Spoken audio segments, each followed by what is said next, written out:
Hi, everyone. Welcome to the Lowdown, the podcast of the European Union of Jewish Students. My name is Máté Holler. I'm your host today. We have two speakers here with us as International Holocaust Remembrance Day is right around the corner. And we wanted to focus on the Shoah to honor the memory of the victims and share stories of survival to ensure that they are never forgotten. On today's episode, Dr. Natalia Aleksiun, the Harry Rich Professor of Holocaust Studies at the University of Florida, and Dr. Eliyana Adler, Professor of East European Jewish History at Binghamton University, joins us to share more about their book, Entanglements of War, Social Networks During the Holocaust. Dr. Aleksiun and Dr. Adler, thank you for joining us today. I'll jump right into the first question. When it comes to the Shoah, what inspired you to focus on social networks during the Holocaust? So I can start. There was a conference at Yad Vashem a few years ago about networks and the Holocaust. And I originally just applied to go to the conference. It wasn't my conception, but I was quite taken with the papers, just how diverse they were. Coming at it from completely different angles, both theoretically, but also in terms of the sources they were using and the questions they were asking, and yet how in all cases, using networks as a conceptual framework added something, was useful. And so I just wanted to continue with the project because of that. Same here. We were both brought to Yad Vashem as speakers talking about our individual projects. And we were both interested in, I think, more of a Jewish angle. I mean, this framework and has been used to study perpetrators as well. But the vast majority participating in this workshop and then the volume that grew out of it, we were interested in using it to learn new things about Jewish experience and thinking about connections between people through various lenses of these connections: institutional, family connections, professional connections, how much more we can learn. So inspired by the workshop, it was actually wonderful to then be asked to bring together that conversation and make it into a volume. When you were asked to make it into this volume of diverse stories of survival and relationships, was the attempt to say, okay, there is this new lens of looking at the Shoah that perhaps impacts survival, and indeed looking at social networks pre-war and also post-war reshape our understanding of Jewish life and survival during the Second World War? I mean, was that the goal, or does the book even attempt to do that? I think that social networks, as the authors in this volume and our own pieces show, I think it deepens. It may sheds light on corners that we would not necessarily think of or know of.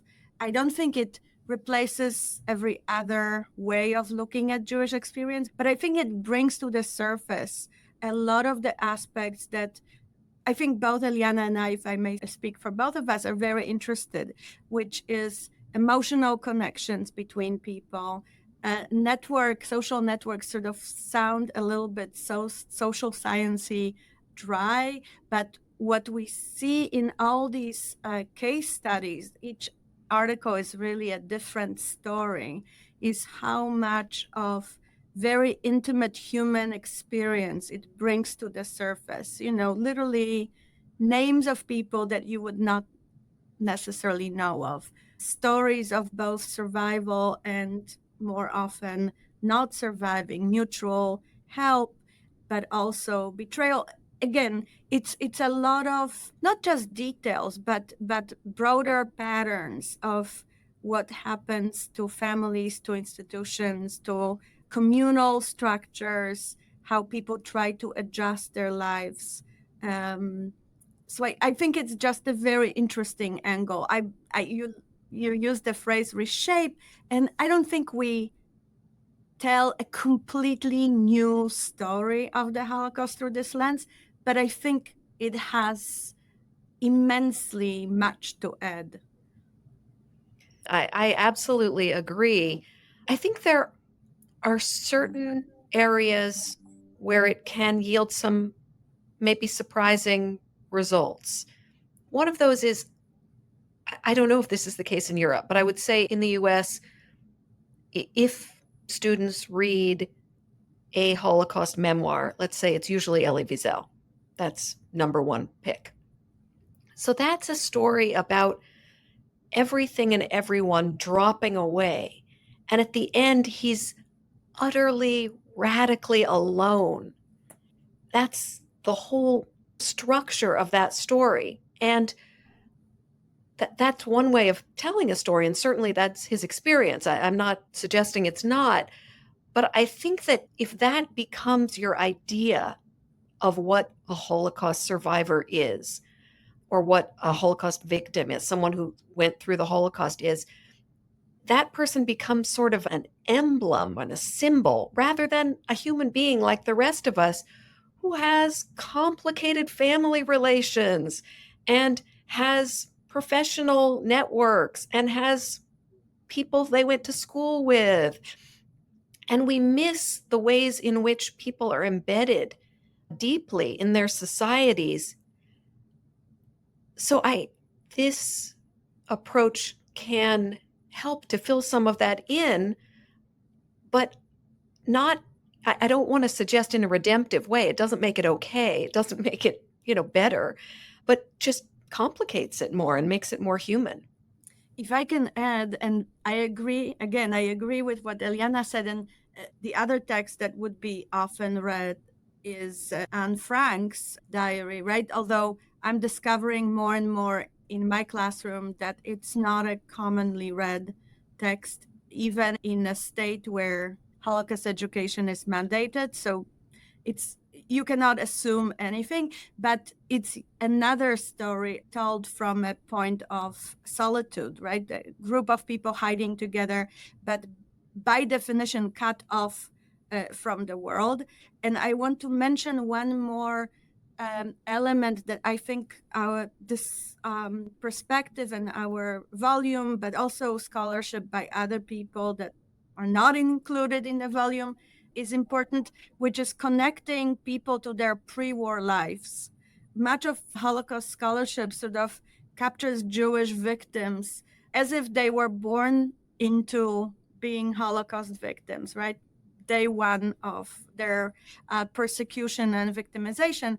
And many of these studies in our volume, for example, show how pre-war networks continue, and in fact, how they matter in efforts to survive or save family members. It doesn't work more often than it does. But like Eliyana said, classmates, you have neighbors, you have colleagues from work. In the case of my piece, you have patients that as a Jewish doctor you treated before the war, and they might want to help you out of gratitude for saving their family members. So there was a life lived before, and again, this network story helps to see it.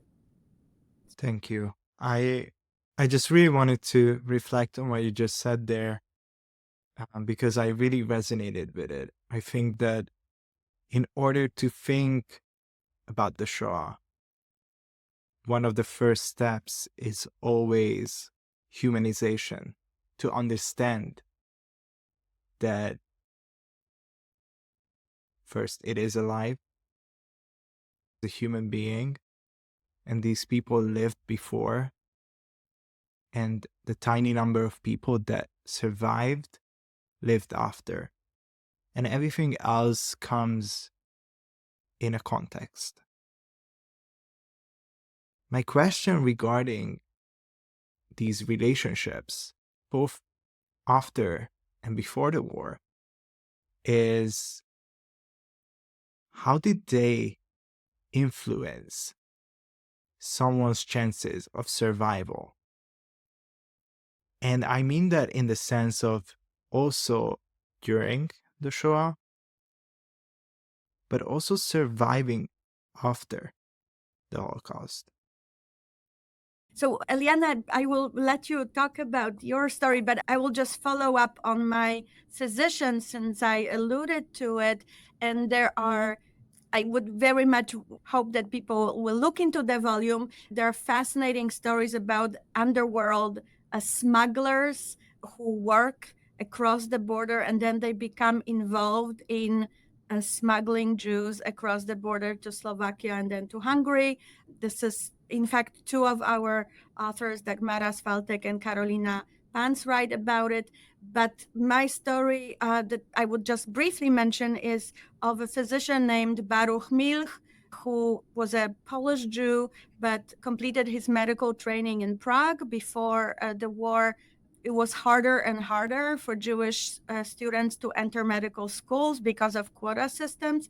So he went to study in Prague. It was easier to get in there, but he couldn't practice in Czechoslovakia. He had to return to Poland, and he's a married physician with a wife when German occupation starts for him in the summer of 1941, because he's in a territory of Ukraine today, which comes first under the Soviet occupation. And he writes an amazing diary in which he says that his situation is easier than that of many Jews in his ghetto because former patients are bringing food in exchange for his services, even though technically, as a Jew, he's not supposed to see non-Jewish patients, but there are no physicians that are quote unquote Aryan available, and people know him and trust him. And then when the roundups start, people offer him a hiding place, but he's very bitter because he has a toddler child. And while people are willing to hide him, they are afraid to hide, also offer shelter to a very young child that cannot be controlled in situations of imminent danger. And in fact, in the end, his child is murdered, shot into pits with his grandparents, and his wife perishes as well. But there is very clear connection between access to help or possibility of help and people who had known him as a physician before the war. Well, maybe I'll take this also into the post-war, because I think that's another finding of the work is that these networks, that of course the Holocaust is a rupture, but it's those who are fortunate enough to live through it, they still rely on these networks. They still need them. And one of the ways that it came out in the project that I did for this volume is how networks of information function such that, for example, someone who survived the Holocaust, made it to liberation, how does that person actually find out if anyone else is still alive? Their home is not there. They can't write a letter home. So there were often these family nodes on their networks outside of Europe. A family member who got to Palestine before the war, who got to the US, in one case Turkey, and that person was stable and then became a place where everyone else could write. So that they remembered throughout the war the address of that person and that familial network, and that allowed them. Sometimes they might have a cousin still surviving who was 10 kilometers away from where they were, but they would only find that out by both writing to New York or both writing to wherever it is that there was still some existing network. The networks also, I think, serve different purposes at different moments. Before the war, people were often looking for help with immigration. During the war, it was a lot about emotional support. And then after the war, very practical information being passed through these networks. Mm-hmm. You mentioned the ghettos, and maybe I want to come back to it because I feel like when I envision the ghettos, at least, I think about concise spaces with a lot of interaction. And that has to come with a lot of relationships. So I wanted to ask, did the social networks in ghettos foster resilience? Did they perhaps enable acts of resilience like we saw in Warsaw?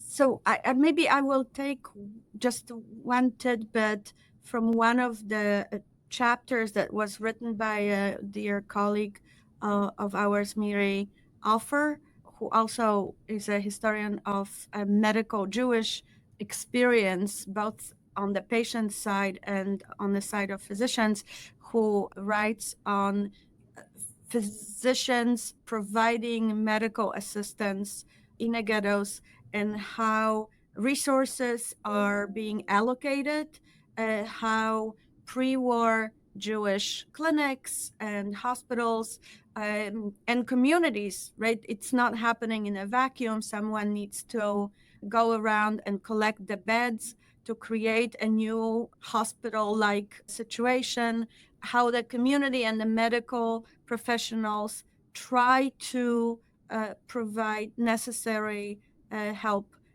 in, as you said, in those confined spaces that combined with malnutrition, starvation, shrinking resources, people that are brought into the ghettos with nothing, how the community is trying to provide help for regular, but also with epidemics, and also how these efforts are happening sort of also outside the ghettos, especially in a situation of not closed ghettos, because there is a variety of ghettos. People often think about the walls of Warsaw Ghetto as a paradigm, but there were all kinds of ghettos, and especially in smaller towns in Eastern Europe, they could be, at least for some time, open. So she shows, again, something that I said before, how the experience that people have from before the war, in some cases even from World War I, right? How they are trying to think creatively and do things in facing those new challenges. I would, taking off on your point about the permeability sometimes of ghetto walls.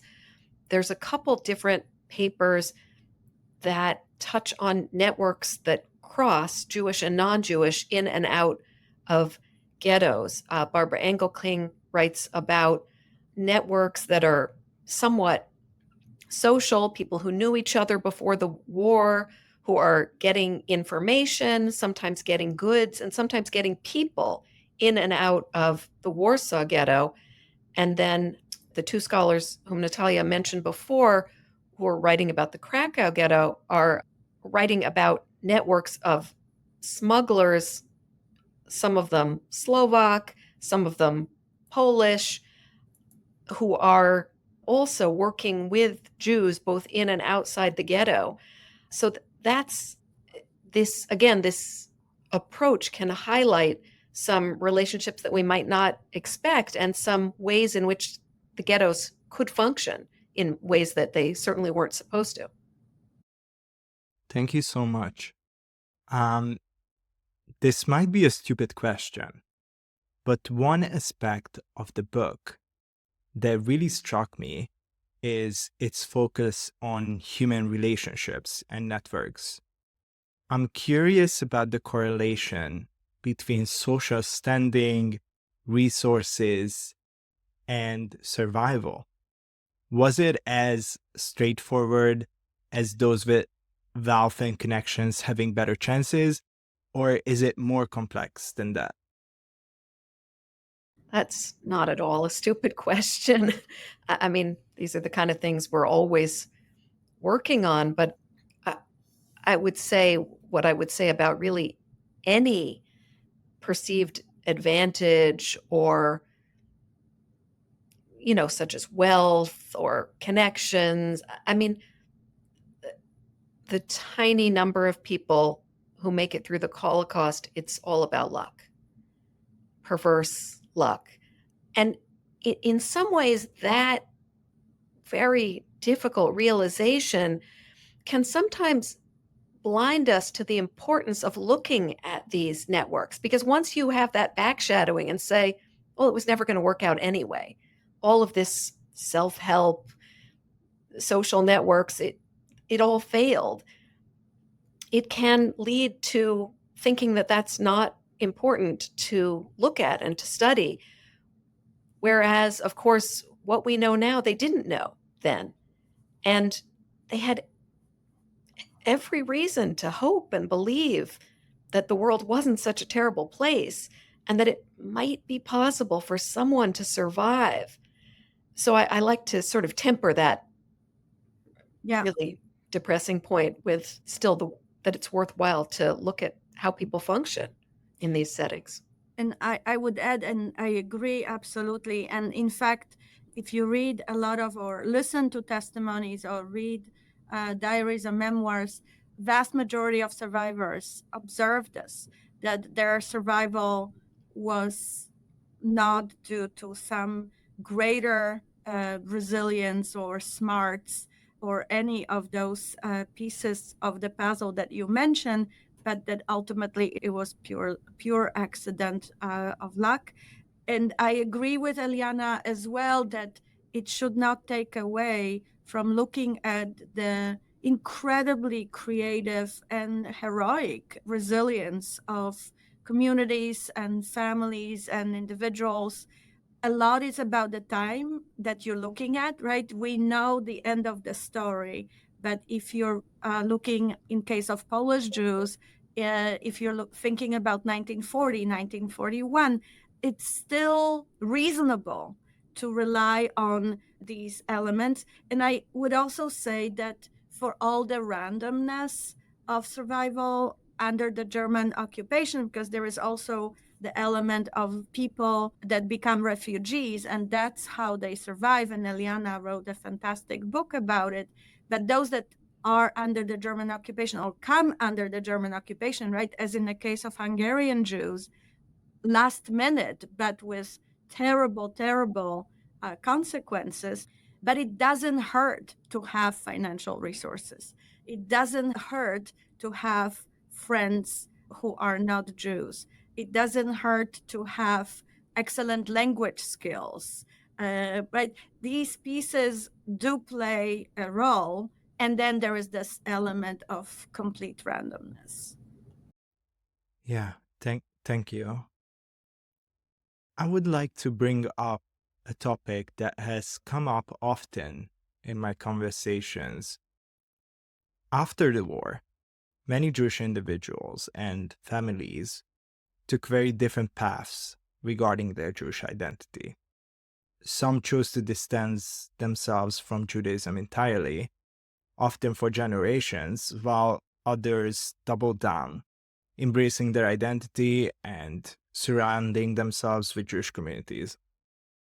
Today, we also see many people, especially in our circle, reclaiming their Jewish identity after generations of detachment.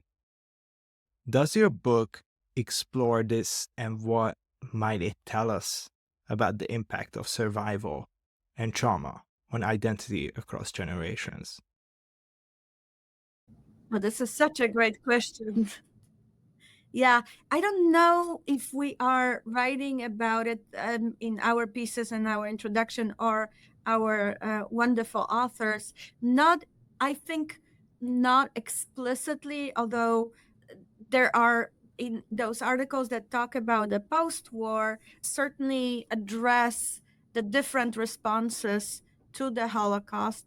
There is a great piece by Esther Farbstein on the ways that rabbinic network deal with agunot, with women whose status as potentially widows, right? Their husbands who were murdered in the Holocaust, how to begin new lives but within the religious community, right? It needs to matter for you whether you would be declared aguna, that is a woman who cannot marry because the status of her husband is not clear. And she writes about rabbis and by extension about women for whom this status mattered.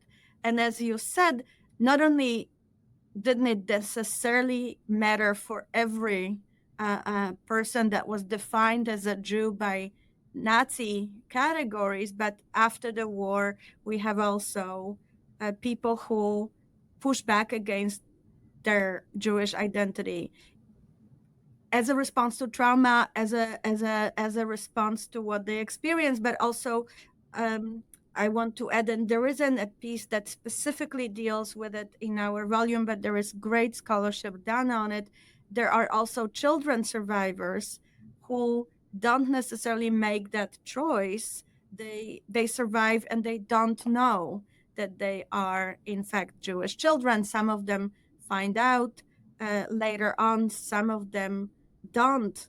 And I think that it's a phenomenon that is particularly common or in greater numbers in East Central Europe, but I wouldn't be surprised that there are stories like this, maybe now even second and third generation, digging for family history and finding out that grandma or grandpa were not exactly who the family thought they were.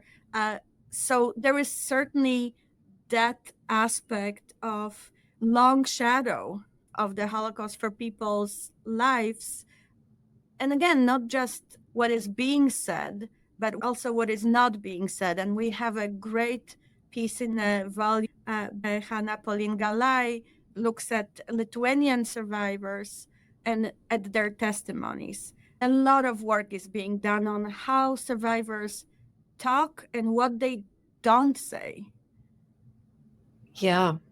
In terms of your question, I was also thinking about there was one paper at the original workshop which didn't get written up for the conference, which was about Zionist youth groups. And that's certainly an example of, in terms of these identities and people making choices, that there were a lot of active Zionist youth groups of every stripe and flavor before the war. And in the wake of the war, there were emissaries sent from the land of Israel to try and revitalize those and to try and bring people to help build the state. And so that's certainly one of those options that some people chose, is rather than say a religion and Judaism being the way that they kind of decided who to be after the war, is kind of turning away from the world at large and saying, I'm only safe with people who are Jewish, and the Jewish state is the only place where I can possibly have a future. So I think that's another reaction that is somewhat common among survivors. Yeah, thank you. Thank you for sharing this, because I think it's always very interesting to see how these identities are formed by trauma and what are the responses to it. And I think it's such a crucial element of Jewish experience, not only during the Holocaust, but obviously throughout the years of trauma and expulsions of dealing with that.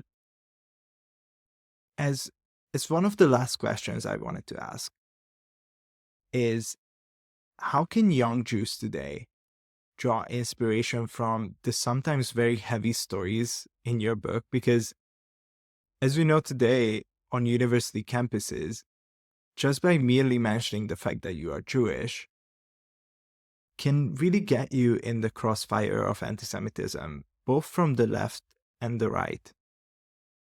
I'm asking this question particularly because reading is not so popular, and reading about the Holocaust is even less popular, not to mention in an academic context, where, for example, this book comes in. So I really wanted to ask the question on the broader point of, how can maybe recent Holocaust scholarship inspire young Jews like us to connect with their history?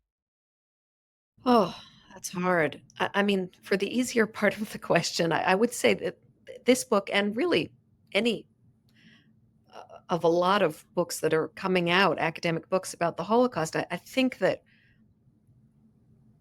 kind of the big picture is just this realization of how much we still don't know 80 years after the end of the war. And these, all of these stories are somewhat new. A lot of the sources are still being discovered. That there's, for people who think that the Holocaust has been done, has been studied, is, we all know that there's just a great deal more there, and that can be really important and powerful to learn about as an intellectual endeavor, but also as a personal and emotional one, and a way of connecting in this particular regard, with Jewish history before the war, and with, I mean, this is the point that Natalia made about these people not having been born on September 1st, 1939 on the whole, but having lived a life before that, and also gaining access to that continuity, particularly for students, people, Jews living in Europe. That sense of course, the post-war world is a very different one. So many factors, including anti-Semitism, have existed, and Jewish life has been so rich over so many decades and centuries. I just want to quickly reflect on that, because to touch upon the broader perspective, many Jews and non-Jews, frankly, know Jewish people primarily through the lens of the Holocaust. And as you mentioned, we are multifaceted individuals. We are classmates, co-workers, members of sports teams. Being Jewish, or even growing up in the shadows of the Shoah, is just one part of who we are.